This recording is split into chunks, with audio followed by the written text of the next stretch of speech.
Mesdames, Messieurs, merci de votre fidélité renouvelée. La magie de la télé 20h, les titres de cette édition. Mbour, de nouveau disparu dans le chavirement d'une pirogue qui contenait 3 pêcheurs. Le rescapé secouru par un navire, des disparitions que regrettent les pêcheurs de la Petite Côte. Publication de la liste définitive des candidats à la présidentielle de 2019 un dimanche soir de tous les risques. Une invite à plus de retenue est lancée par des Sénégalais qui pensent déjà à des tensions après délibération. Affaire des 94 milliards de francs CFA, Sonko se lave à grande eau. Le patriote parle de tentative de diabolisation. Il défie ses détracteurs et interpelle le procureur de la République à s'autosaisir. Le nombre de malades mentaux au Sénégal va doubler les années à venir. L'association Ande Taxawu Ñi Wéradi tire la sonnette d'alarme. Ses membres lancent la croisade et s'engagent à réduire les chiffres d'ici l'année prochaine.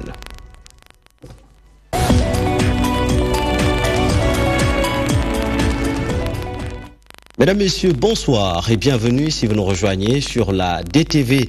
Chavirement d'une pirogue à Mbour, bilan de disparus et un rescapé.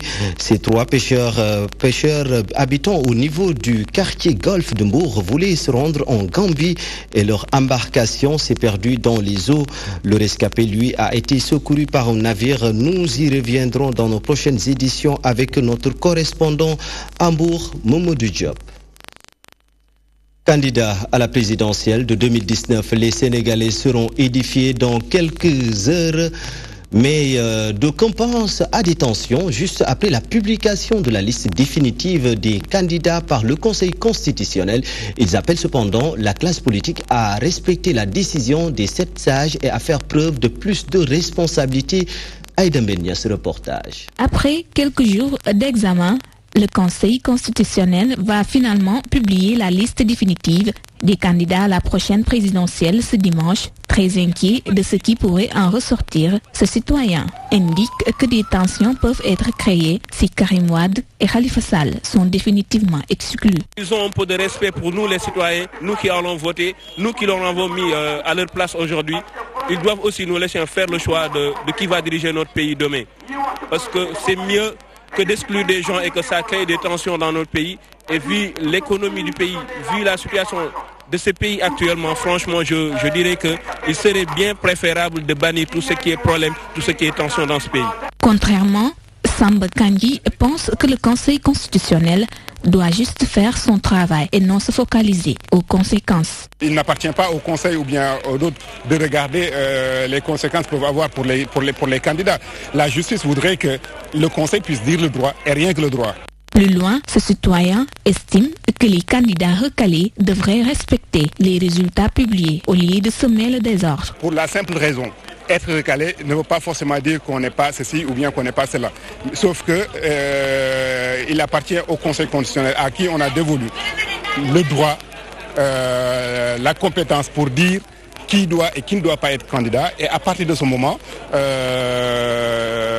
on se devrait de respecter la décision qui serait prise par le Conseil aujourd'hui. Par ailleurs, les autorités sont pointées du doigt car ils doivent tenir compte du choix des citoyens. Les citoyens, ils sont là, c'était à eux de décider, c'est aussi à eux de dire pour qui ils vont voter au truc du genre. Donc si aux yeux l'institution se met en place pour dire que telle personne ne va pas participer aux élections ou bien telle personne sera exclue, je me dis qu'ils ne font pas leur boulot correctement. Ce moment tant attendu par tous les Sénégalais n'est pas sans équation. La situation prochaine des candidats Karim Wade et Khalifa Sall est passée par là pour certains Sénégalais. Ces derniers devraient respecter les résultats qui vont être publiés pendant que d'autres jugent que le choix des Sénégalais est très important en ce moment. Le parti dissous pour le respect de la décision du Conseil constitutionnel.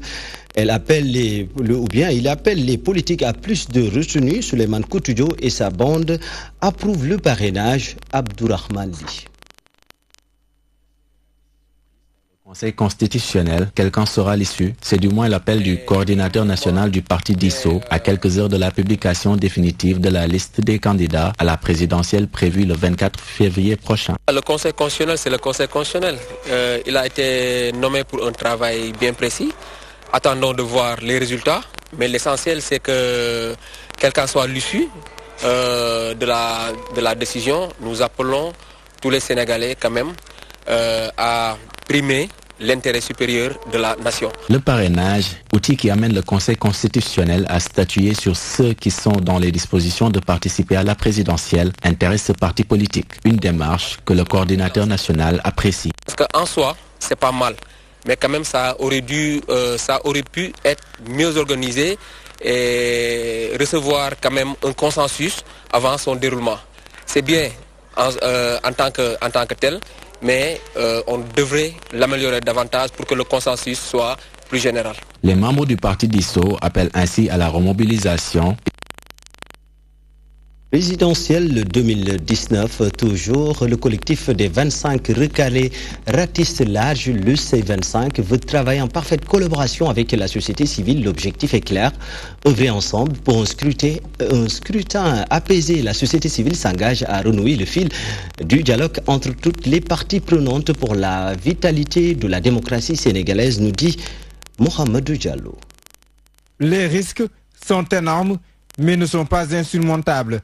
Passer l'étape du parrainage, mais le C25 en tire des leçons et engage un chantier plus vaste, celui d'une présidentielle apaisée. Pour ce faire, le concours de la société civile est incontournable. Nous avons constaté avec celle-ci, la société civile, qu'ensemble nous devons œuvrer pour renforcer la manifestation d'une démocratie véritable au Sénégal à travers l'organisation d'élections libres, démocratiques et transparentes. Nous partageons cette flamme patriotique de ne ménager aucun effort afin que notre pays, le Sénégal, reste une référence en Afrique et dans le monde en matière de démocratie et de sauvegarde des libertés. L'objectif affiché est clair et chacun a son rôle à jouer. La société civile sénégalaise s'engage à tirer son épingle du jeu. Notre démarche de la société civile repose essentiellement sur des efforts, un certain nombre d'efforts que nous faisons pour autant que possible établir un dialogue entre l'opposition et le pouvoir. Parce que c'est seulement du dialogue que peuvent naître les bonnes solutions. Ce dimanche soir, la liste définitive des candidats à la présidentielle devrait être publiée par le Conseil constitutionnel pour éviter toute tension endommageable. Le C25 et la société civile sénégalaise prennent les devants pour une élection présidentielle libre, transparente et apaisée au Sénégal. Affaire des 94 milliards de francs CFA, Ousmane Sonko se prononce enfin. Le leader de PASTEF précise que près de la moitié de cette somme a déjà été empochée par ce qu'il accuse le chef de file des Patriotes, a décrié également l'invalidation des candidatures de Karim Wade et Khalifa Babakar Sall avant de prendre la défense du groupe Kergui de Kaolack. Il était en meeting ce samedi à la place de la Nation. C'était en présence de notre reporter Chantal Badji. Une entrée spectaculaire. Ousmane Sonko a mobilisé ses troupes pour sortir de son mutisme depuis les accusations portées à son encontre. La riposte est sans appel. PASTEF les Patriotes fait de nouvelles révélations sur le dossier des 94 milliards qui depuis quelque temps défraie la chronique. Concernant cette affaire de 94 milliards, je suis à même de vous dire ici et maintenant que 24 milliards de cette somme sont déjà détournés et je peux apporter des preuves. J'interpelle directement le procureur de la République qui s'était tant déployé dans le dossier Khalifa Sall. Je connais la banque qui a débloqué l'argent et toutes les autres informations. Si ce dossier est encore bloqué, exclusive du président de la République qui cherche à protéger les siens. Répondant aux propos du président Macky Sall dans son récent discours sur l'émergence de l'Afrique, le candidat soutient que la jeunesse sénégalaise mérite une autre considération. La jeunesse que je vois ici n'est pas une jeunesse malsaine. La jeunesse malsaine, on devrait la chercher du côté de ceux qui détournent l'argent public. Le chef de file des Patriotes n'a pas manqué de s'indigner du sort réservé à Karim Wade et Khalifa Sall. Les cas de Karim Wade et de Khalifa Sall injustement écarté de la course à la présidentielle. Le cas de Khalifa Sall, victime d'un acharnement et d'une méchanceté gratuite. Tous ces dossiers prouvent d'une justice instrumentalisée. Ousmane Sonko se désole des pertes répétitives en vie humaine dont les pêcheurs sont victimes en mer et demande à l'État de veiller à la sécurité de ces derniers. Pour la première fois, il affiche publiquement son épouse. Sur le podium, dire que le mensonge ne peut pas construire un pays. Je vous remercie. Un acte loin d'être fortuit. Le candidat a par ailleurs dénoncé l'inauguration folklorique de la grande mosquée de Guédiawaye ce vendredi.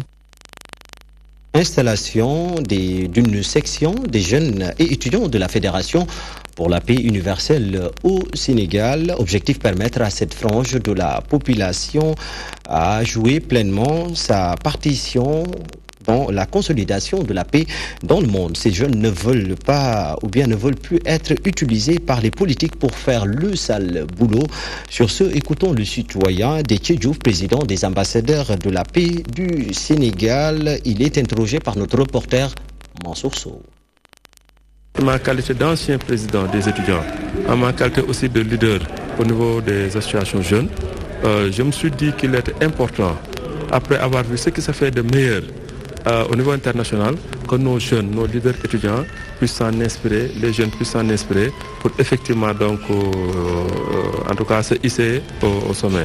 Alors c'est dans ce sens qu'on s'est battu et on a obtenu l'ouverture de la section sénégalaise, donc qui fait son lancement aujourd'hui.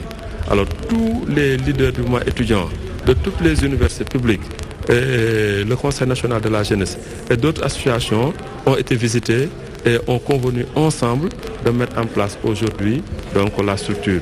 Nous avons fini le conseil d'administration dont je suis le président du conseil pour fixer les orientations. Alors donc l'organisation opte pour une démarche proactive parce que jusque-là la jeunesse était dans une attitude réactive. C'est des situations, c'est des injustices. Or, la jeunesse doit elle-même se donner, n'est-ce pas, donc sa place et des solutions. La vie des malades mentaux n'est pas de tout repos dans la société sénégalaise. Ils sont des fois laissés à eux-mêmes dans des conditions qui inspirent pitié. Une situation qui pousse l'association And Taxawu Ñi Wéradi à vraiment s'engager pour la réduction du nombre de malades mentaux d'ici à 2020. Ses membres interpellent les autorités étatiques. Une journée de prise en charge a été organisée devant notre reporter Penda Badji. Zéro déficient mental errant d'ici 2020, c'est l'objectif que se fixe l'association And Taxawu Ñi Wéradi. Un souhait qui justifie les actions que mènent ses bénévoles une fois par quinzaine à Dakar et dans la sous-région pour prendre en charge les malades. On prend en charge des malades mentaux, on les nourrit, on leur donne de quoi manger, aussi on leur donne quelque chose à s'habiller. On prend soin carrément d'eux. Pour le moment, mais on aimerait augmenter de plus. Comme pouvoir les héberger quelque part. Faire semblant de perdre la raison peut être parfois un prétexte pour des pratiques malsaines, des cas de figure que ces acteurs constatent souvent dans leurs interventions. Il y a de cela quelque temps, il y avait une personne qui faisait semblant d'être un déficient mental, mais quand nous avons mené, nous nous sommes rendus compte qu'en réalité, c'était un agresseur. Nous l'avons aussi constaté à Mbour avec un vendeur de chanvre indien qu'on a pu livrer à la police. Ces opérations appellent des moyens conséquents. Le financement provient de notre propre cotisation, parce que l'association à chaque fin de mois, tout le monde cotise 2500 ou 1000 francs. Et avec les cartes soutien qu'on donne et les cartes Barkeloula qu'on vend, c'est avec ça qu'on mobilise toute la somme, essayer de subvenir aux besoins des malades mentaux en les achetant des habits, de quoi les nourrir et aussi en achetant comme le matériel avec lequel on travaille. Abandonnés à leur sort, les déficients mentaux errants sont de plus en plus nombreux. Une situation qui fait réagir l'association And Taxawu Ñi Wéradi qui sollicite l'aide de l'État. Et de Dakar, nous nous rendons directement à Dagana. C'est pour parler du Daïra Touba Dagana qui appelle à la construction de la maison de Mame Diarra Bousso Mbacké à Dagana. D'après ses membres, le terrain est déjà disponible et la pose de la première pierre a été faite il y a de cela 12 ans et déplore la longue attente et interpelle les autorités étatiques, nous dit Gambi Diagne. Daïra Touba Dagana a procédé à la 6e édition du Chant Sokhna Mame Diarra Bousso Mbacké sous la houlette de la Fédération de Mafatihul Bichri et sous le parrainage de Sokhna Bali Bintou Serigne Mountakha Mbacké. Aujourd'hui, nous avons décidé de rendre hommage à Sokhna Mame Diarra Bousso Mbacké parce qu'elle est la fierté de nous, les femmes. Toutes les femmes du département et de la région de Saint-Louis sont venues répondre à notre appel.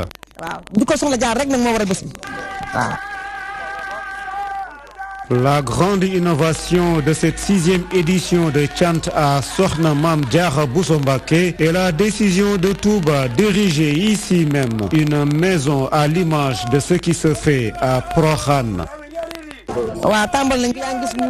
Le maire de la ville, Oumar Sarr, a déjà offert un terrain au khalife général des Mourides, Serigne Mountakha Mbacké. Ce terrain sera affecté à l'érection d'une école coranique pour rester dans l'esprit de la commémoration. D'ailleurs, l'actuel khalife général des Mourides, Serigne Mountakha Mbacké, avait déjà envoyé depuis 2006 un émissaire pour procéder à la pose de la première pierre.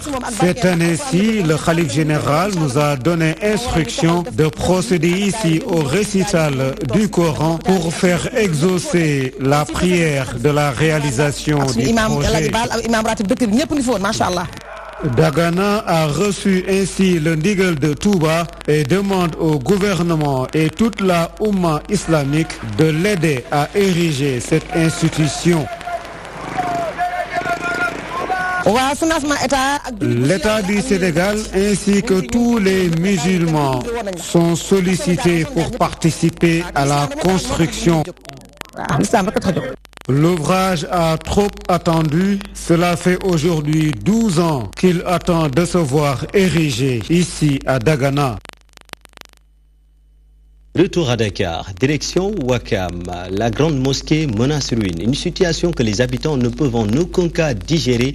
Ils se sont réunis au sein d'un collectif pour réfectionner ce lieu de culte. D'ailleurs, ils lancent un appel ou bien un nouveau projet dénommé Un Ouakamois, un sac de ciment. Voici les responsables du collectif des jeunes de Ouakam au micro de notre reporter, Aïdan Bennias. Par nos pères, pour venir participer à ce projet.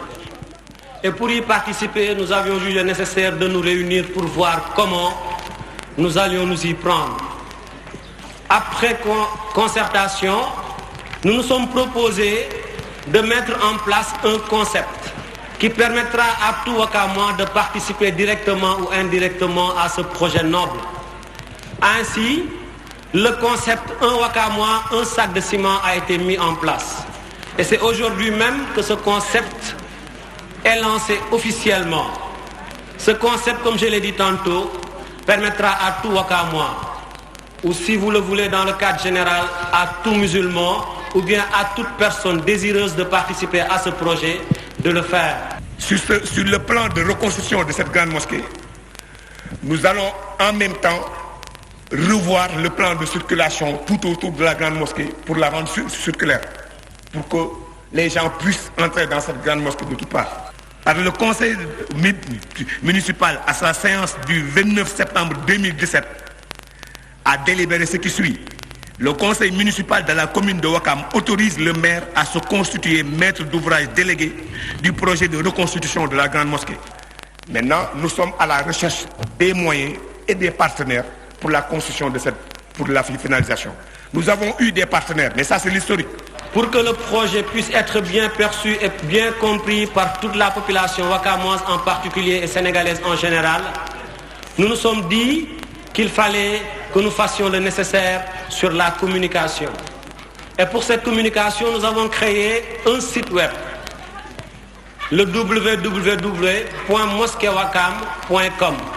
Et sur ce site, vous pourrez avoir l'évolution des travaux ainsi que l'évolution financière des différentes participations ou contributions que nous recevrons. À côté de ce site web, nous avons créé une page Facebook. Si vous allez sur Facebook, si vous tapez Grande Mosquée de Ouakam, vous pourrez entrer sur cette page.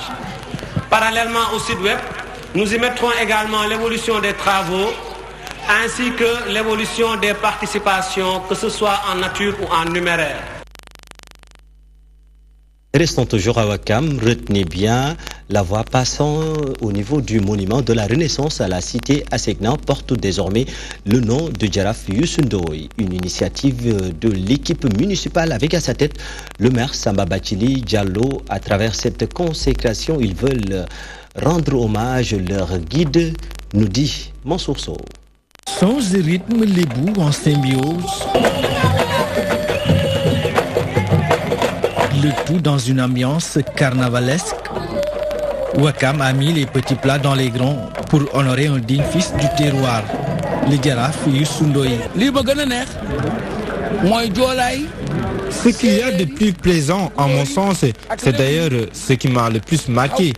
C'est cet engagement des Sérères, des Toucouleurs et des Diola pour que cette journée soit impeccable. Cela me va droit au cœur. Ils l'ont fait pour moi, mais en réalité, ils l'ont fait pour leurs frères. Et cette fraternité est plus qu'admirable. Je pouvais rester comme ça pendant 45 minutes, sans crier gare, au vu de l'important acte posé par ces derniers.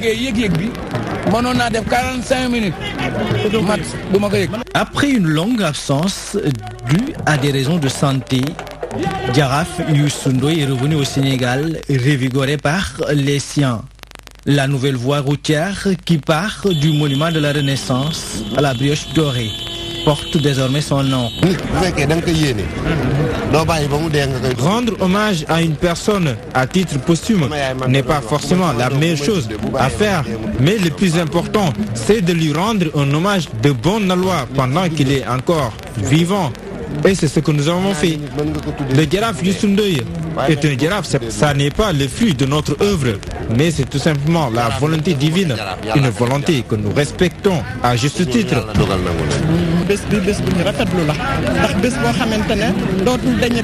Ce jour sera marqué à jamais dans l'histoire. On se réjouit vraiment du choix du parrain Jaraf Youssou Ndoye.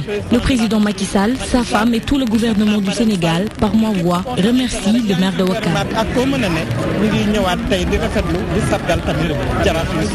Le temps d'un après-midi, Ouakam a baigné dans une ambiance des grands jours. Un grand jour comme celui où leur Jaraf est encore honoré à travers cette voie publique qui porte son nom pour l'immortaliser à jamais. Route Kaffrine Nganda, Mohamed Boun Abdallah Dionne lance les travaux d'aménagement et de bitumage, une route entièrement financée par l'État du Sénégal à travers le budget consolidé d'investissement. Cette infrastructure routière va participer au désenclavement de la localité, soutient le Premier ministre qui réagit au micro de notre correspondant sur place, Pape Malik Fall. Le projet qui nous réunit aujourd'hui est l'aboutissement de sa volonté de doter tout le pays d'infrastructures routières pour assurer une meilleure connectivité des terroirs afin d'accroître leurs opportunités d'échange avec le reste du pays et l'extérieur. C'est pour cette raison que la route Nganda-Kaffrine, retenue comme projet prioritaire lors du Conseil des ministres délocalisés de Kaffrine, figure aujourd'hui en bonne place dans le plan d'action prioritaire du plan Sénégal émergent. Évalué environ à 15,8 milliards de francs CFA, entièrement financé par l'État du Sénégal à travers le budget consolidé d'investissement, le projet que nous venons de lancer permettra d'impulser une nouvelle dynamique économique à la région à travers une intensification des échanges et des activités agricoles, halieutiques, pastorales et la production de services divers. Mesdames, Messieurs, je voudrais également relever avec vous le démarrage du projet de mise en place d'un système de transport urbain moderne, avec ici, à Kaffrine, la remise aux opérateurs de transport de la localité d'un premier lot de 5 minibus neufs pour un coût global de 94,5 millions de francs CFA, ce qui permettra une meilleure prise en charge des besoins de déplacement des populations. Parlons de la violence faite aux enfants. Les acteurs de l'éducation au niveau du département de Mbour, outillés pour accélérer la lutte. Pour les initiateurs, il est important dans les écoles de veiller à la protection des enfants. À Mbour, nous retrouvons notre correspondant sur place, Mamad Diop. Les violences faites sur les enfants sont des phénomènes récurrents dans les écoles et autres établissements scolaires. L'association Feliok de Mbour, conscient des impacts négatifs que ces violences peuvent causer sur le résultat des élèves, veut s'appuyer sur les acteurs de l'éducation pour mieux protéger les enfants. Ça se passe surtout dans les écoles parce qu'en principe, les enfants, nos cibles, c'est les enfants de 0 à 24 ans. Et cette tranche-là, les enfants, elle est souvent au niveau des établissements scolaires ou autres. C'est pour cela que en fait, nous mettons un focus sur les établissements scolaires. Et dans beaucoup de ces établissements scolaires, il y a des gouvernements scolaires. Je crois qu'on ne pouvait pas avoir meilleure entrée. Pour atteindre cet objectif, une formation de 2 jours est organisée à leur endroit. Ça rentre aussi dans l'approche qui consiste à renforcer les capacités de ces acteurs, à les former, à pouvoir détecter les signes de violence, mais aussi à pouvoir prendre en charge les cas de violence qui sont avérés. Mais aussi de travailler au niveau du département à mettre en place une synergie de ces différents acteurs à travers un certain réseautage pour que les gens puissent travailler ensemble, mais aussi de sensibiliser sur l'urgence à prendre des actions concrètes pour lutter contre ces violences. Cette initiative a été saluée par les bénéficiaires. Ces derniers s'engagent à ne ménager aucun effort pour protéger l'intégrité physique et morale des élèves. Il est bon que les enseignants soient vraiment informés, sensibilisés sur en tout cas les problèmes qui peuvent les aider à prévenir ces cas de violence chez les enfants. Et pour pouvoir aussi, au niveau des gouvernements scolaires qui sont mis en place dans les écoles, d'organiser des activités qui informent les enfants, les sensibilisent pour qu'au moins ces cas soient détectés et gérés dans les écoles. Feliok et son partenaire Child Fund promettent d'accompagner davantage les acteurs de l'éducation pour une meilleure protection des enfants dans les établissements scolaires. Université Cheikh Anta Diop de Dakar, la faculté de médecine, de pharmacie et d'odontologie fête ses meilleurs étudiants. Au total, 19 majors à l'honneur, dont 15 filles. Un vibrant hommage a été rendu au doyen de la faculté à Waba. Recherche scientifique en Afrique, défis et perspectives, tel est le thème de cette journée d'excellence qui vise à décorer les meilleurs étudiants en médecine, mais aussi rendre hommage aux doyens. Une activité phare de l'amicale pour non seulement primer les majors, c'est-à-dire les meilleurs étudiants de la faculté de médecine, mais aussi pour honorer nos enseignants, pour tout simplement les enseignements de qualité, à savoir la pratique hospitalière que nous avons reçue d'eux, mais également pour remercier et rendre hommage au personnel administratif et technique de la faculté de médecine. Les femmes sont à l'honneur, elles sont au nombre de 15 parmi les 19 majors. Tout d'abord, l'avancée. Aujourd'hui, on sait que parmi les priorités au niveau du Sénégal, c'est l'éducation.